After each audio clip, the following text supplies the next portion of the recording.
이런 음식은 못 먹겠다고 하더군. 다 늙어서 음식점이나 하는 주제에 손님 응대 똑바로 하라는 소리만 들었네. 안녕하세요. 부엌사연 구독자 여러분. 저는 인천 남구에 사는 50대 초반의 송은선입니다. 여러분, 사람의 됨됨이를 보려면 그 이가 아랫사람이나 주변 이웃을 대하는 태도를 보면 된다는 말이 있죠. 아무리 직장에서 잘나 보이는 사람도 주변 사람을 함부로 대하는 모습을 보면 내면의 품성이 참 못나 보이는 것 같습니다. 오늘 저는 이웃이 자신보다 약하게 보인다는 이유로 함부로 무시하고 괴롭히다 큰 코 다친 한 어리석은 사람에 대해 이야기해 보려고 해요. 사실 이 일은 저와 남편이 식당을 시작한 초반에 겪었던 일입니다. 벌써 그 일로부터 2년이 훌쩍 넘었지만 그때 저희가 당한 일을 생각하면 아직도 가슴이 답답해져요. 자영업을 하시는 분들 중에는 제 이야기에 공감하시는 분이 많을 것 같습니다. 제 사연을 들어보시고 비슷한 일을 겪으셨거나 주변에서 이와 같은 사례를 보신 적 있다면 가감없이 댓글로 남겨주세요. 저와 제 남편에게 주고 싶은 의견이 있거나 고된 삶의 응원 한마디 남겨주시면 감사히 받겠습니다. 그럼 식당을 시작하기 전부터 차근차근 저희의 이야기를 시작해 보겠습니다. 저는 지금의 남편과 20대 중반의 지인의 소개로 만났습니다. 사실 남편의 첫인상은 상당히 무뚝뚝했어요. 하지만 소개를 받기 전부터 워낙 성실하고 진짜 남자라는 이야기를 많이 들어서 좋은 사람일 거라고 믿고 있었죠. 그 당시 그는 인천의 작지만 탄탄한 무역회사에 다니고 있었는데 오래 만나고 보니 책임감이 무척 강했고 무엇보다 가족을 위해 무엇이든 할 수 있다는 듬직한 성품이 마음에 들어 결혼을 결심했습니다. 그렇게 20대 후반으로 접어들 무렵 남편과 저는 부부의 연을 맺게 되었어요. 저는 남편이랑 결혼 후 첫째 아이를 가졌을 때 다니던 회사를 그만두었습니다. 그리고 첫째와 둘째를 낳은 후에는 시내에 있는 큰 냉면 전문점에서 일했어요. 그 인근에서는 역사도 오래되고 맛집이라고 소문난 꽤 큰 식당이었습니다. 처음에 그곳 주방 보조로 들어가 식재료도 다듬고 밑반찬도 준비했죠. 그러다 사장님의 신뢰를 얻고 나중에는 주방일까지 보게 되었어요. 그렇게 남편은 회사에 다니고 저는 식당에서 주방 일을 하면서 아이 둘을 키워냈습니다. 첫째 아이는 아들 승현이었고 둘째 아이는 딸 현아였어요. 둘 다 눈에 넣어도 아프지 않을 사랑스러운 아이들이었죠. 저와 남편은 쑥쑥 자라나는 아이들을 보며 힘든 하루의 고단함을 씻어내곤 했습니다. 첫째 아들은 장남답게 듬직하고 괄괄한 성격이었어요. 가끔 욱하는 성향이 있긴 했지만 남자다운 모습이 꼭 제 아빠를 닮았죠. 둘째 딸은 아들과는 확실히 달랐습니다. 애교가 많고 다정한 성격이었어요. 어찌나 아빠에게 살갑게 구는지 그 무뚝뚝한 남편도 둘째 딸 앞에서는 언제나 무장해제되고 말았어요. 회사에서는 무섭기로 소문난 부장님이었지만 집에서는 딸바보 소리를 들었답니다. 아이도 키우고 회사도 다니고 식당도 하다 보니 어느새 30대와 40대가 거짓말처럼 순식간에 지나가더군요. 그리고 아이들은 무사히 대학을 졸업하여 사회생활을 시작했습니다. 두 아이 모두 사회생활을 시작할 때 독립을 했어요. 아들은 인천에 살며 공항으로 출퇴근을 했고 딸은 서울로 이사가서 일반 회사를 다녔습니다. 이제 안정적으로 노후를 준비하면 되겠다고 생각하던 때였어요. 그런데 갑자기 온 나라가 무서운 뉴스로 들썩이더니 안정적이었던 우리 가족의 생활을 손바닥 뒤집듯이 뒤집어버린 사건이 터졌습니다. 바로 무서운 감염병 코로나의 유행이었죠. 처음에는 별일 없겠지, 금방 지나가겠지 했던 일이 점점 심각해졌어요. 1년이 지나도록 코로나의 기세는 약해지지 않았습니다. 세계의 도시와 나라들은 각자 문을 걸어 잠그고 서로 무역을 할 엄두도 못 냈습니다. 그때부터 상황이 점점 심각해졌어요. 수출입이 막히면서 수많은 무역회사가 타격을 입은 것이지요. 남편의 회사도 최대한 버텨보았지만 결국 인원을 감축해야 하는 상황이 벌어지고 말았습니다. 남편은 평생 그 회사에서 단 하루도 꾀부리지 않고 열심히 일했지만 매서운 구조조정의 바람을 피하지는 못했어요. 아직 정년은 아니었지만 일찍 희망퇴직자 명단에 이름을 올리게 되었습니다. 여보, 미안하네. 회사 상황이 너무 안 좋아.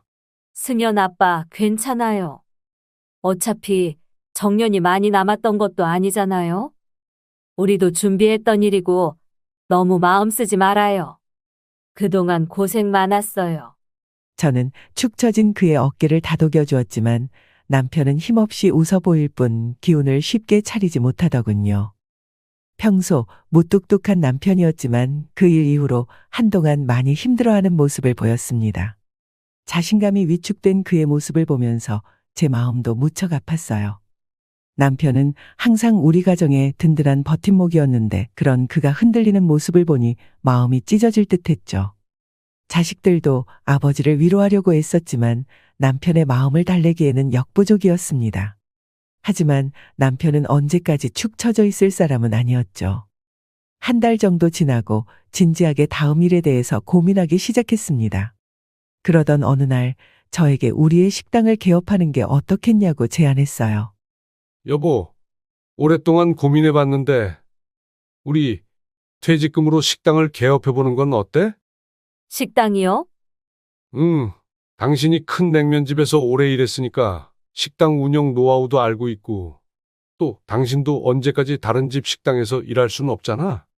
이번 기회에 우리 식당을 가지는 것도 좋을 것 같아. 식당이 잘만 자리 잡으면 앞으로 해고될 걱정 없이 10년은 더 일할 수 있을 거야. 요즘 코로나 때문에 식당들이 줄줄이 망해가는데 괜찮을까요? 코로나가 영원히 이어질 것도 아니고, 앞으로 길어도 1년 후에는 슬슬 경기도 나아지지 않겠어? 대신 요즘 배달이 잘 된다고 하니까 배달 일도 하면 벌이가 나쁘진 않을 거야. 그리고 당신 음식 솜씨도 좋잖아. 나도 열심히 식당 일 배울게. 남편의 제안에 저도 동의했습니다. 다른 식당의 주방에서 계속 일하는 것도 힘들었고 우리 부부의 식당을 운영하는 건 오래전부터 꿈꿔왔던 일이었거든요. 그렇게 저희는 6개월간의 준비 끝에 인천 남구에 위치한 업무지구 근처에 밀면 전문점을 차렸습니다. 메뉴는 물밀면과 비빔밀면 그리고 만두로 간단하게 준비했어요. 오랫동안 냉면집에서 일한 저의 노하우를 살려 정성스럽게 준비한 메뉴들이었습니다. 저는 주방을 담당하고 남편은 홀을 맡기로 했어요. 평생 직장인으로만 살던 남편은 처음엔 식당 일이 어색하고 서툴렀죠. 하지만 손님들에게 친절하게 대하기 위해 시종일관 미소를 지으려고 노력하는 모습이 낯설면서도 한편으로는 안쓰러웠습니다. 그 무뚝뚝한 남편이 손님들에게 어서 오세요라고 밝게 인사하는 모습을 보니 저도 힘을 내야겠다는 의지가 불끈 샘솟았어요. 그렇게 개업 후 식당 일이 손에 익어갈 무렵 저희에게 뜻밖의 시련이 찾아왔습니다. 바로 진상 고객의 등장이었죠. 그 진상 고객을 처음 만난 건 배달앱을 통해서였어요. 어느 날 밀면 2그릇 주문이 들어왔는데 요청사항이 너무 당당해서 깜짝 놀랐습니다. 첫 주문이니 만두 한 접시 서비스로 줄 것. 아이도 함께 먹을 예정이니 밀면을 1.5배로 넉넉하게 담아줄 것. 오래된 재료 쓰지 마세요. 냄새나면 바로 별점 테러합니다. 맛에 따라 꼼꼼하게 리뷰 작성할 예정이니 신경 써서 보내주세요 라고 적혀 있었습니다. 처음 이 주문을 받았을 때 황당함이 밀려오더군요. 주방에서 주문을 확인한 후 남편에게 물었습니다. 여보, 이 주문 받았어요? 받았지. 아무래도 우리 식당이 아직 초창기니까 거절하기가 쉽지 않더라고. 이번만 좀 신경 써서 보냅시다. 저는 한숨을 쉬며 만두와 밀면을 준비했습니다.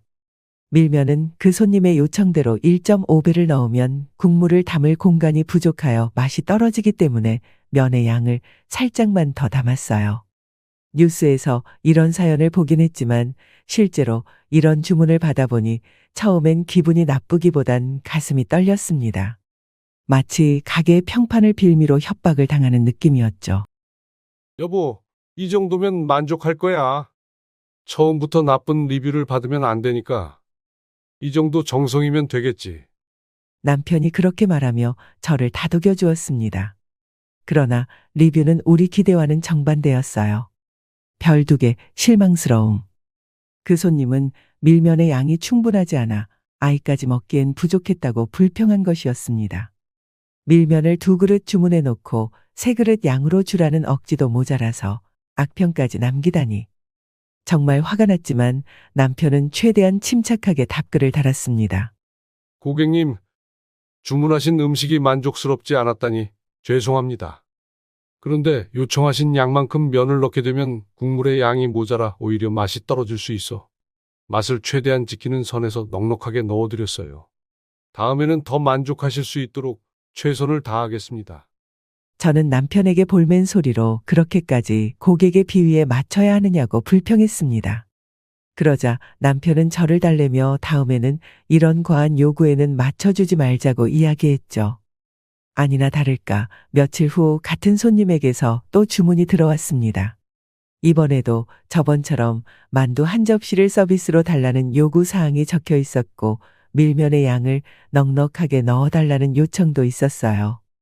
남편은 주문한 손님에게 전화를 걸어 지난번과 같은 서비스를 제공할 수 없다고 양해를 구했습니다. 손님은 퉁명스럽게 알겠다고 하고 전화를 끊었죠. 의외로 순순히 알겠다고 말하는 손님에게 조금 의아함을 느끼며 밀면 2그릇을 만들어 배달 보냈습니다. 그런데 음식이 도착하고 몇 분 후 가게 전화벨이 요란하게 울렸어요.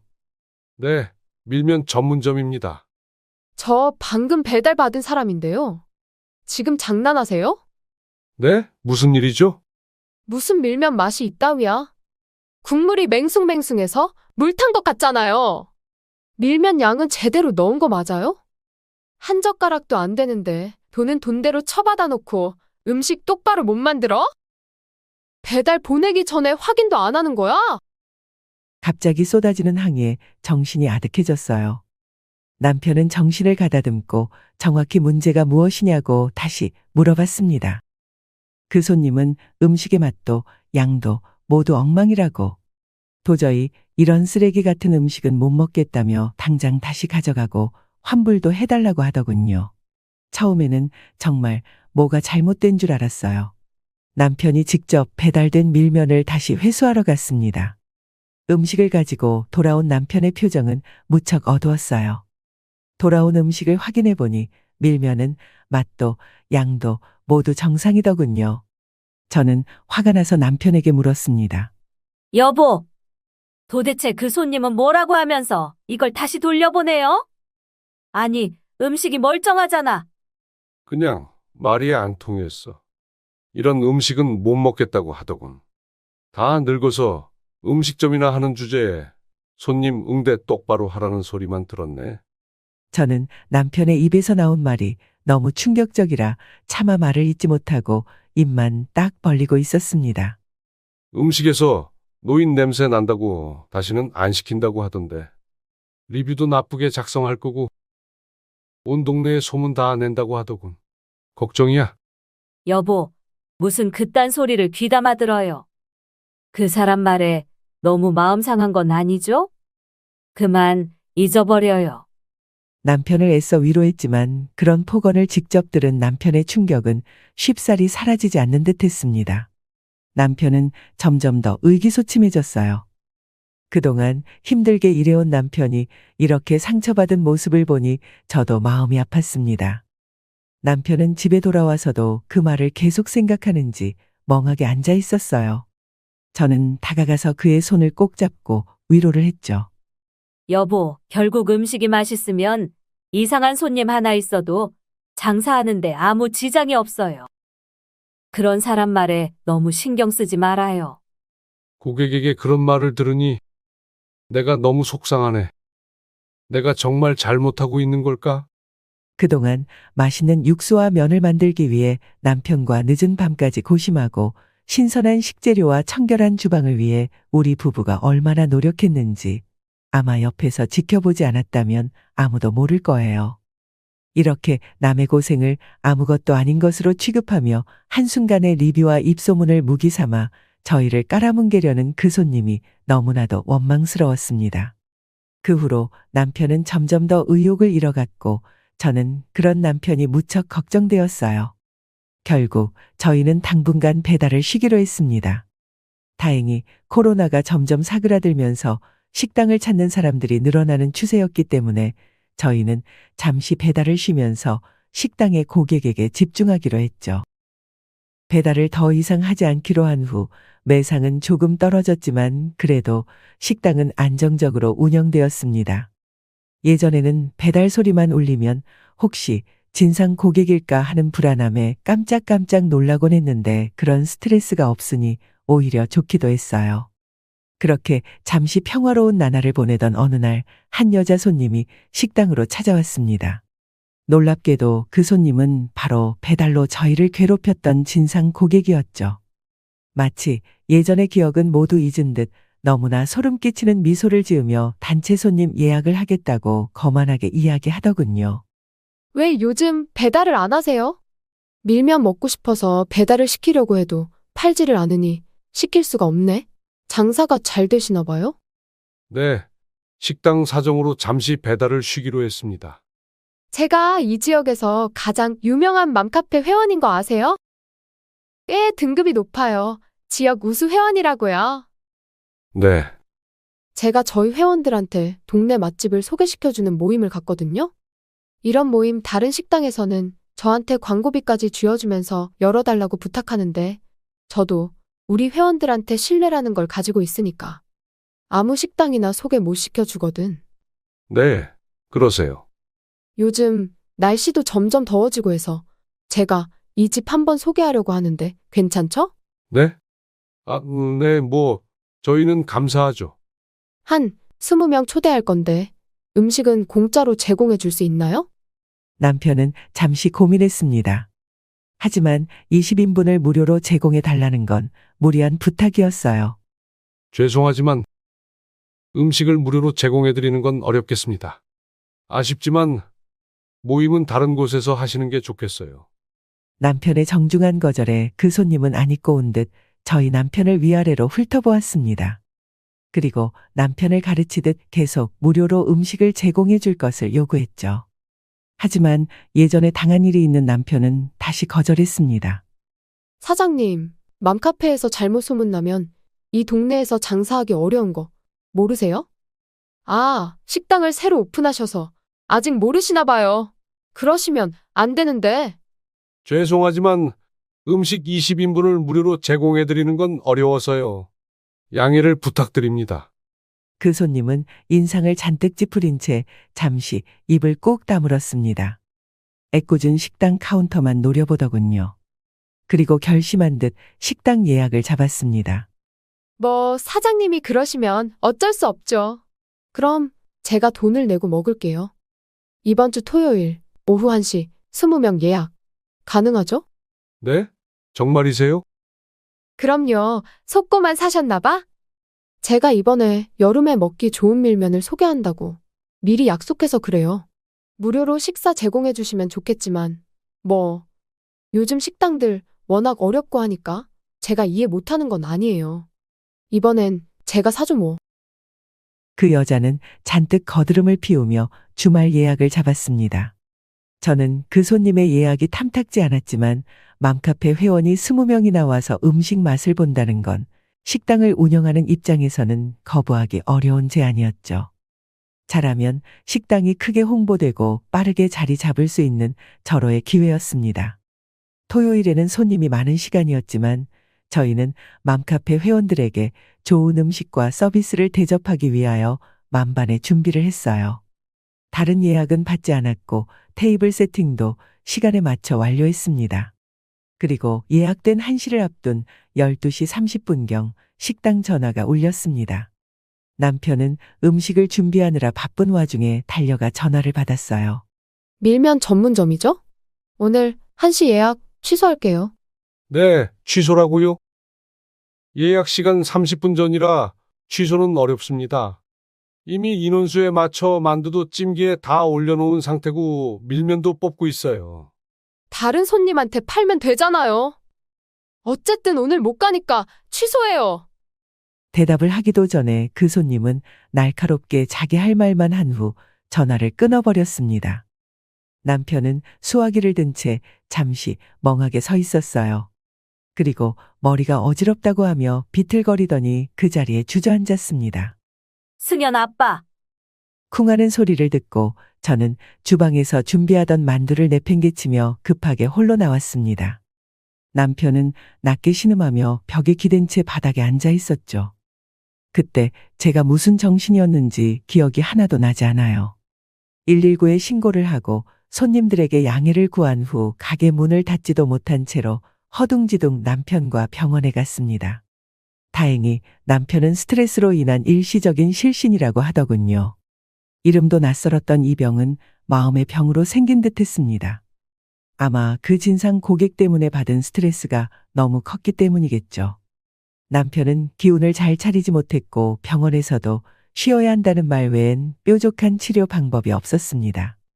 남편은 그날 집으로 돌아온 후 하루 집에서 푹 쉬었어요. 그 손님 때문에 남편은 쓰러졌고 준비했다 버린 음식값은 50만 원에 달했습니다. 분한 마음을 감출 길이 없었죠. 저는 억장이 무너지는 마음으로 이전 식당에서 같이 일했던 동료에게 연락하여 일주일만 식당 일을 도와달라고 부탁했습니다. 그동안 남편은 집에서 푹 쉬게 했죠. 그러던 중 막내딸로부터 전화가 걸려왔어요. 평소 자주 연락하던 막내딸은 통화 중에 제 목소리가 어두운 것을 눈치채고 무슨 일인지 꼬치꼬치 물어봤습니다. 어쩔 수 없이 저는 딸에게 그동안 있었던 일을 이야기했습니다. 제 이야기를 모두 들은 막내딸은 크게 화를 내며 분개했어요. 큰 소리도 잘 내지 않는 아이인데 욕까지 섞어가며 분통을 터뜨렸습니다. 엄마! 그런 일이 있으면 진작 이야기했어야죠. 그런 일은 절대 가만 놔두면 안 돼요. 오빠랑 이야기해서 고소할 거예요. 그리고 막내딸이 곧바로 큰아들에게 전화를 했는지 아들로부터도 전화가 왔습니다. 엄마, 현아한테 연락 받았는데 이게 무슨 일이에요? 아버지는 괜찮으세요? 아들의 목소리는 몹시 낮게 가라앉아 있었고 잔뜩 화나 있었습니다. 그날 저녁 두 아이는 퇴근 후 바로 식당으로 달려왔어요. 그리고 큰아들은 식당에 설치되어 있는 CCTV의 기록을 찾아 그 손님이 저희 가게에 와서 예약을 하고 간 화면 그리고 남편이 쓰러진 화면을 따로 저장했습니다. 남편이 쓰러지는 모습은 화면을 통해 다시 봐도 너무나 아찔했어요. 두 눈에서 눈물이 뚝뚝 흘러나오더군요. 큰아들은 아무 말 없이 모니터 속의 화면을 오랫동안 노려보았습니다. 엄마랑 아빠는 더 이상 이 사람과 이야기 나누지 마세요. 앞으로는 제가 알아서 처리할게요. 아들은 그 다음 날 휴가를 내고 변호사 사무실로 달려가 그 손님을 상대로 악의적인 예약 취소로 고소를 진행했습니다. 며칠 후 고소가 접수된 사실을 안 그 진상 고객은 불같이 화를 내며 식당으로 전화를 걸어오더군요. 당신들이 나를 고소했다고? 어디 동네 식당 무서워서 가겠어? 손님을 신고하는 식당이 세상 천지에 어딨어? 당신들 이 동네에서 절대 장사 못하도록 내가 가만 안 둘 거야. 두고 봐. 그 손님은 자기 할 말만 하고 전화를 또 끊었습니다. 그리고 전화로는 부족했는지 그날 오후에 저희 식당으로 직접 찾아왔어요. 사장 어딨어? 당장 고소 취하지 못해?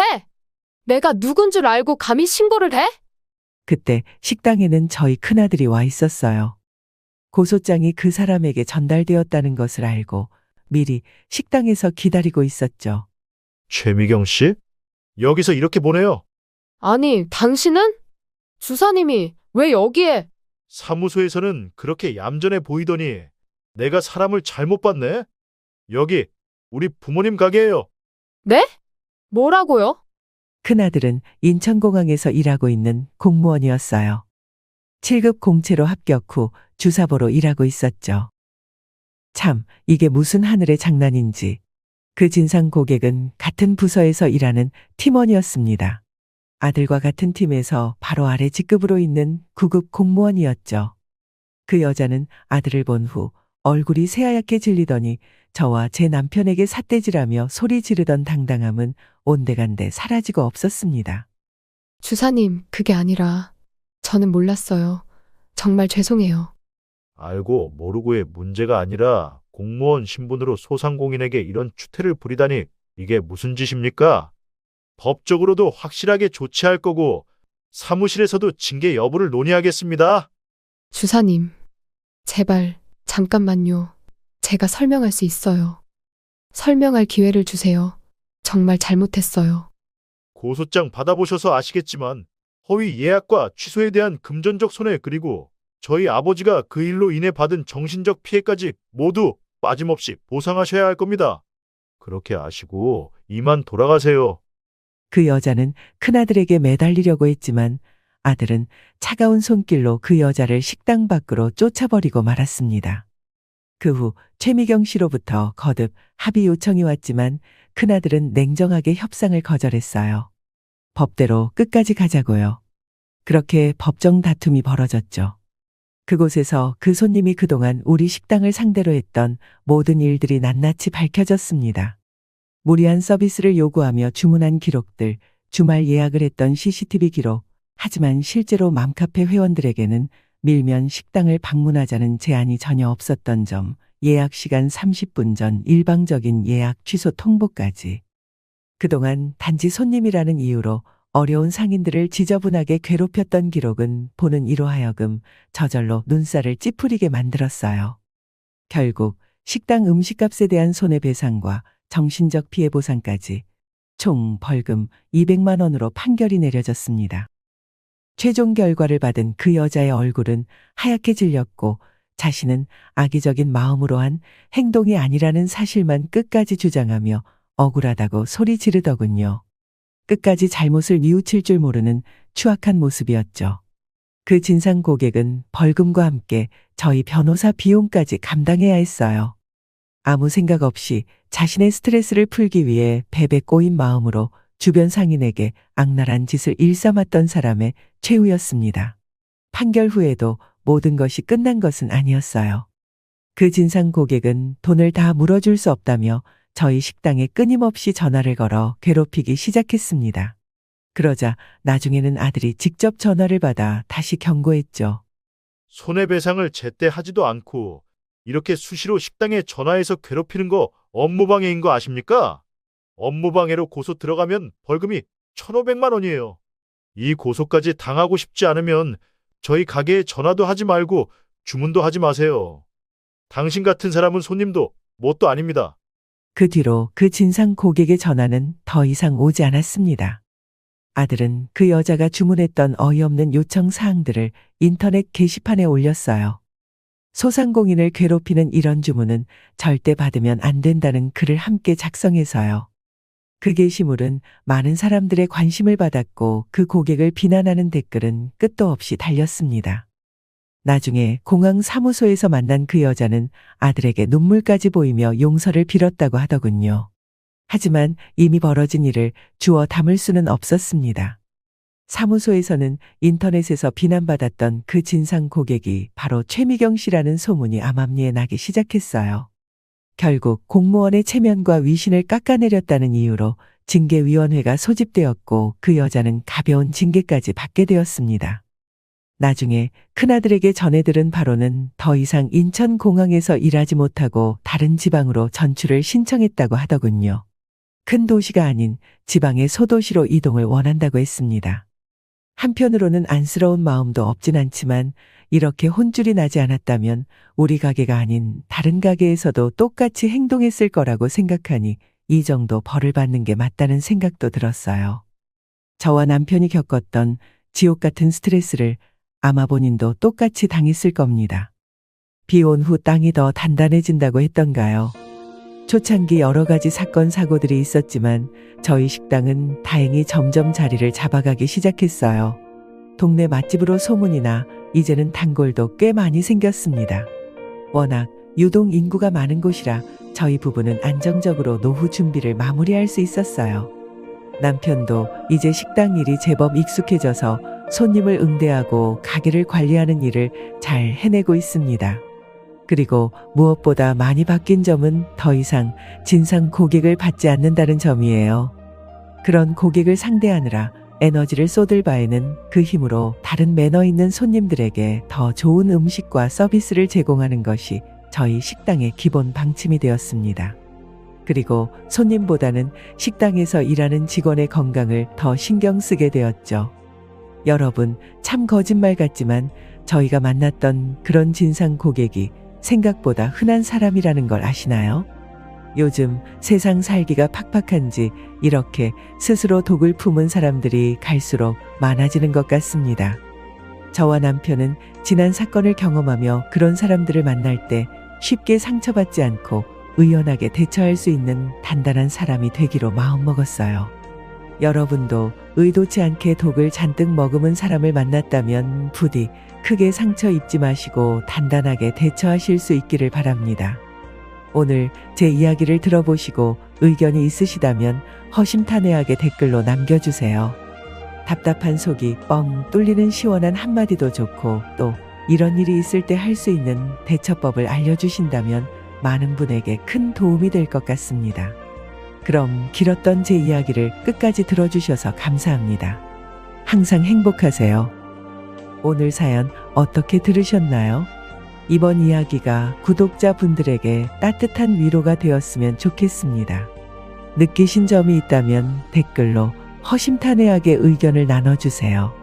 부엌 사연은 여러분의 구독과 좋아요 그리고 댓글로 유지됩니다. 앞으로 더 좋은 사연으로 찾아뵐 수 있도록 많은 도움을 부탁드려요. 감사합니다.